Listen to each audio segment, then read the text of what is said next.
We're going to try to finish finally this chapter. This is the seventh chapter, the seventh class on this chapter. So where we left off last week was based on that question which the Alter Rebbe asks: why is pikuach nefesh deicher kol haTorah kula, which means why is the din, the halacha, that one has to violate an aveira when it comes to a situation, a state of life or death, and if his life is threatened, he has to violate. He must violate the Aveda. We give an example. Someone tells somebody, "Open the light to Shabbos, and if not, I'll take your life." You gotta open the light. And they say the only Avedas, the exclusion of the big three, which is Gilarei, idolatry, adultery, and murder. We'll explain this in previous weeks. So what was the question? The question was, if the Alter Rebbe explains over here that essentially, virtually every single Aveda is about idolatry, with the whole beer, with the whole explanation of the previous weeks and the previous classes in this previous and so why is it that for that Aveda, for that sin, which is the sin of idolatry, one has to give up his life, and for every any other sin he doesn't have to give his life? Manavshach means to say you can't cut the candles, and he say you can't cut two ends. You can't cut the candle in both ends. You can't say one hand it has the same severity and the same gravity like Avodah Zarah. On the other hand, no, Avodah Zarah, you have to give up your life. And this, I have to give up my life. Maybe it doesn't have the same gravity. Where's the balance? Like, what's going on? Or what's the truth? Is it like Avodah Zarah? It's not. And if it is, it should be all the way. So Alter Rebbe explains over here that really it is exactly like Avodah, not exactly. This is Avodah Zarah. It is idolatry. It is virtually idolatry when someone comes in front of a sin. It's about thou shalt not have any other gods in the presence of my face. And when it comes to mitzvah, it is is it about I am Hashem your God? Based on the entire explanation of the previous weeks, that we could all go back. Everybody is invited to go back if you missed the class to the previous. Find it on TanyaOnline.com, additional to the Kosher Tube, which is the premier disseminator of Torah. You have this particular class on TanyaOnline.com with the advantage. That's why I said this website is because it has the text. And you could see the beautiful explanation of Alter Rebbe explaining us step by step why every sin ultimately does have the gravity or is about idolatry. So why is it by idolatry? One has to give up his life and all the other sins he doesn't. So Alter Rebbe explains over here that really it doesn't something which you cannot. It's not something which you can rationalize. It's not something which makes sense. It doesn't begin to make sense. Which means why Hashem decided this, this no. This one must give up his life and this not. And you don't have to give up your life. It's not something which we could comprehensively understand. It's Exeris HaKosav. It's an edict of the verse. Hashem decided this, this no. Don't try to make sense of it. Why he decided? That's why he decided. And he brings a proof, according to Nigla, we had last week, a clear proof that it's not based on rationale. Right? You got it. The Shochet. When it comes to Shechita, if he's Mumr l'Shabbos, and which Shabbos is not one of the three, and if he is indifferent to the Aved of Shabbos, his Shechita, his slaughtering, is considered a trefa slaughtering. It's considered unkosher. As opposed to if he's somebody who's indifferent to one of the three big sins, which one does have to give his life, which is Gilarei, it's adultery, his shechita is kosher. How does that work?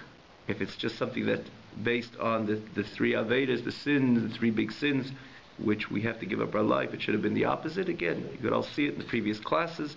Which Alter Rebbe brings a clear proof based on the Alpi Nigla, based on the halacha, that it's not something which you can rationalize. Why this we have to give up our life, this we don't have to give up our life.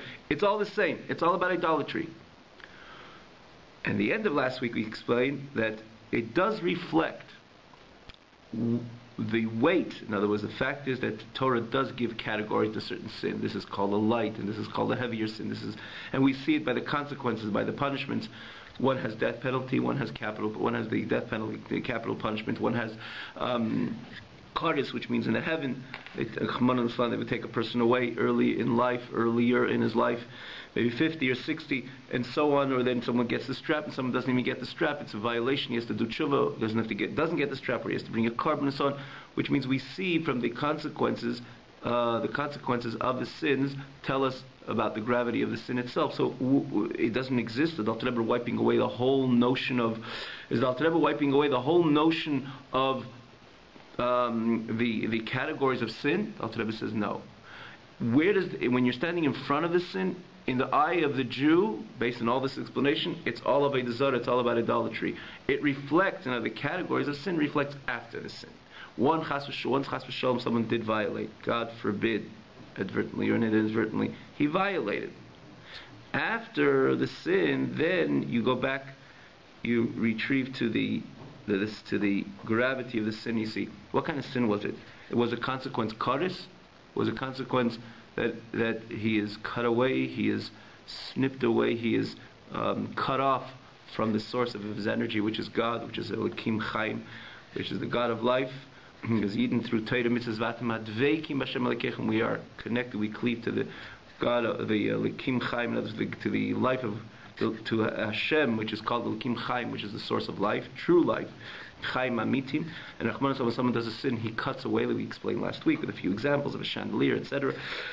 So then, if it's not a karis, and that's what happens, a karis unfortunately manifests in the physical way, this physical world as well, that his life is, God forbid, can be cut short as well as a result, but namely, it's a problem beyond the surface. In other words, this is already a manifestation, this is already an extension, how that it manifests as well in this physical world. But what's really happening is, unfortunately, the sin, like he explained, when Kodesh Baruch Hu punishes, or tells us about a punishment in the Torah, that itself tells us how deep the blemish has penetrated. And if the blemish is penetrated, or the gravity of the blemish is so profound, that as a result the person cut himself away, so it starts on the spiritual realm. It's namely on the spiritual realm that his neshama was cut away from his creator through that sin. Consequently, the fact that it reflected and it materializes, or it becomes manifest in this physical world, it's already a result, a consequence, a derivative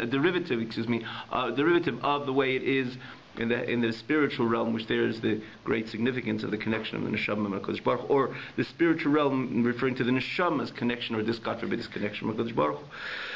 The Alter Rebbe says, what if it's a sin that doesn't have karis? That is where, in other words, that category of this, or the categorizing the sin as a Aveda Kala. In other words, that category of the sin being Aveda Kala reflects after the one chas v'sholom violated. Can he reconnect? So Alter Rebbe says, if it wasn't a sin that has associated, or its consequences karis, yes, he can immediately connect. His animal soul can connect. His body, which executed the sin, could reestablish, connect to the soul, which the soul is always part and aligned with the Spirit of God. And this is where we were holding. Again, you can see in the previous classes, just to follow up till these very words where we were holding over here, it could reconnect to the kedusha, to the sanctity of the nefesh elokis, of the godly soul. He does say in the Haggah, in the note over here, based on we noted this, we touched upon this last week as well, but to point out, based on the blemish of the soul, and the way it's, again, in the source of the soul in the highest levels, that's how much the cleansing process exists in this physical world as well. The whole, and the punishment, how it unfolds, or how it reflects in purgatory, in Gehenna. Each sin, a particular punishment, because the punishment is not just something which is not, it's not just an extrinsic idea where Hashem just stop. Okay, give him this punishment. I have a few other punishments. Let's try to just allocate or distribute the punishments based on the sin. No, every sin, its punishment is precise to that sin, because it is the unique. Let's say you need a certain soaps or certain liquids in order to uproot a deeper stain. That punishment, the reason why it's so, that is the material or the action which would cleanse in the neshama from that particular blemish, which was unfortunately accomplished, or the neshama was impacted by that particular sin.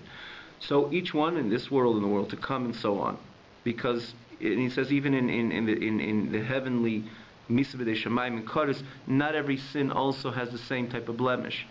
So it's all based on the Shefet Kol Haaretz, which is Hashem. He is the true judge. How he decided, and he wrote it in the Torah, what Chman al sin deserves, what punishment, etc. We hope HaKadosh Baruch Hu forgives us, and we do tshuva, and he's able to, like we say, like we ask HaKadosh Baruch Hu, please forgive us without any infliction of pain, and so on. The way he knows how to, that's why he's God. But we're talking about the way it's laid out for us in Torah.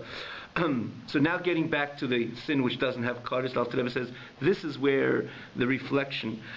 This is where it reflects the Aveda Kala. Now, when you're standing in front of Aveda, every Aveda may be considered and categorized as Aveda Kala, a light sin. It's all Aveda Zar, it's all idolatry. We have to make sure to stay completely away or be careful. Be scrupulously careful with any sin, even Aveda Kala, because every Aveda Kala one separates himself from the Kedusha, because you don't know an unprecedented separation, like the Alter Rebbe explained and elaborated in this chapter, and based on the previous chapters. Expanded on this in this chapter. But after the sin, if it's not a sin which have Kaddish, and this is where we stop, that his body and his nefesh, his body rather, and his animal soul, which executed the sin, could reattach itself to the spirit and the sanctity, the spirit of sanctity of the godly soul, which was always, that's what he says, hamamino, which always believes in Hashem Echad. What happened was, as we said, it's not like you can't separate, like we give an example, someone says, well, with the godly soul I serve God, with the animal soul I do animalistic stuff, sins, etc. Doesn't exist. The godly soul is invested in the animal soul. When the animal soul sins, it pulls the godly soul, which is a chelik l'kamimal, which is essentially a part of God. That's what the soul is. So he's pulling the godly energy into the area of impurity. Imagine the great pain where the nefesh l'kis endures, the godly soul endures as it's pulled into the sin. But after the sin, and this is where we're holding, the animal soul as well, the body which ultimately executed the sin, could reconnect, because there's no karis. There was no complete disconnect. There was no karis. There was no punishment of karis, which means this sin, there's an easier ability. There is an ability rather for the neshama to regain its connection to the sanctity of the godly soul, which is invested in the animal soul into the body.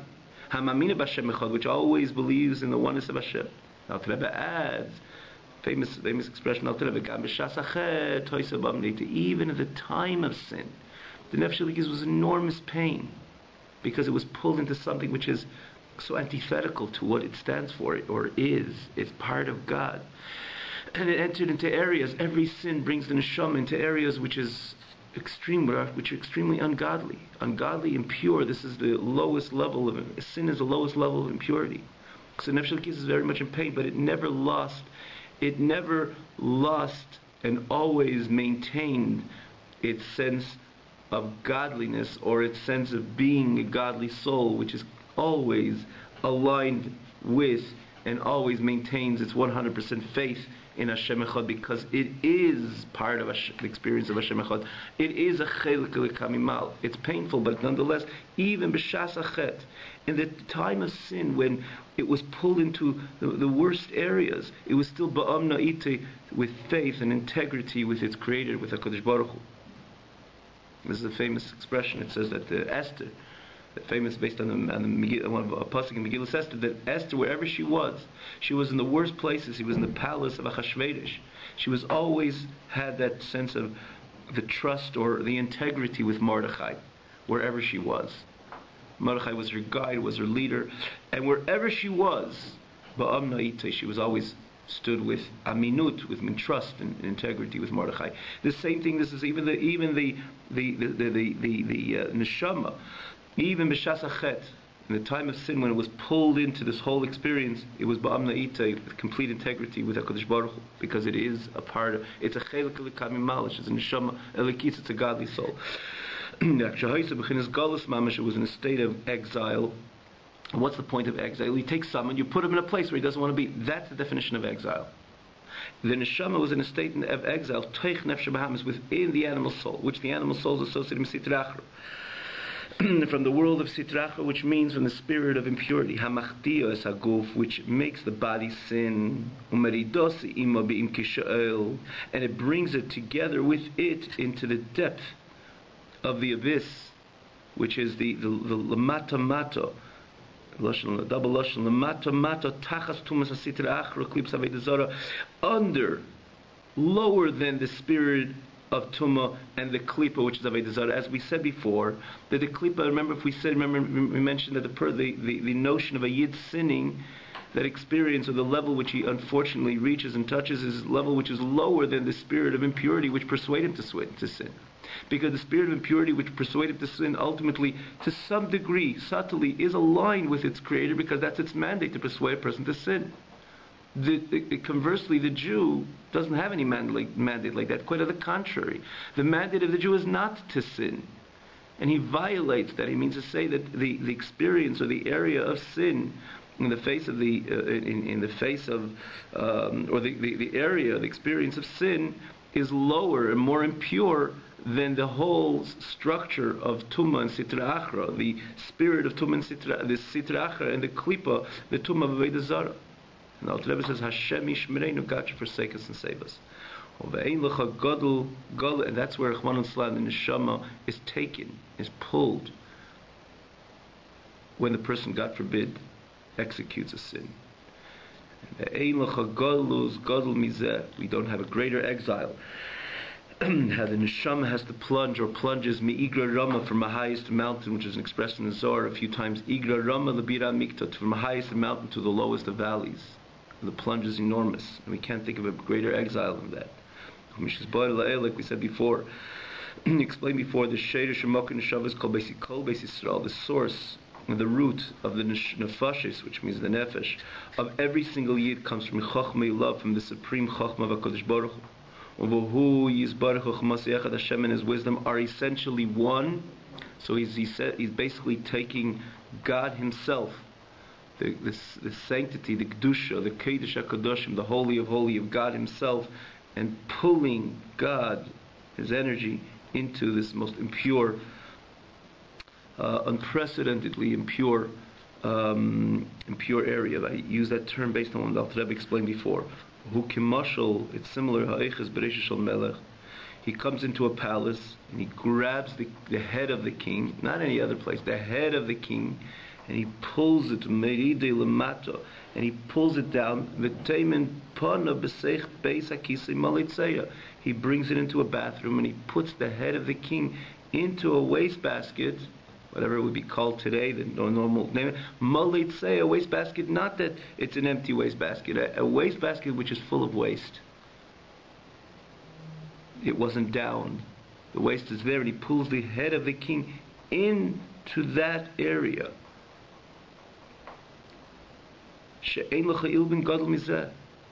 There's no greater shame which can, by definition, exist than executing such an action.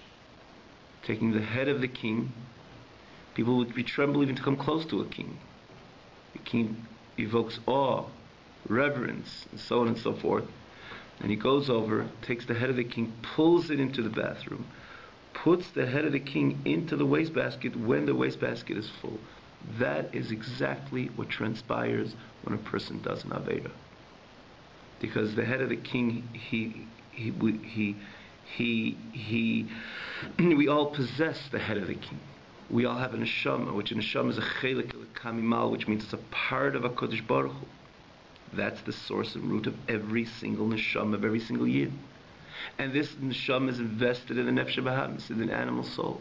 So when we execute, we allow the nefesh habahamis to fall prey, or we allow the nefesh habahamis to express itself with its passion, with its execution of the, together with the body, executing this sin. We're pulling the kodesh hakadoshim, the holy of holies of God, into areas which is the worst and lowest level of impurity.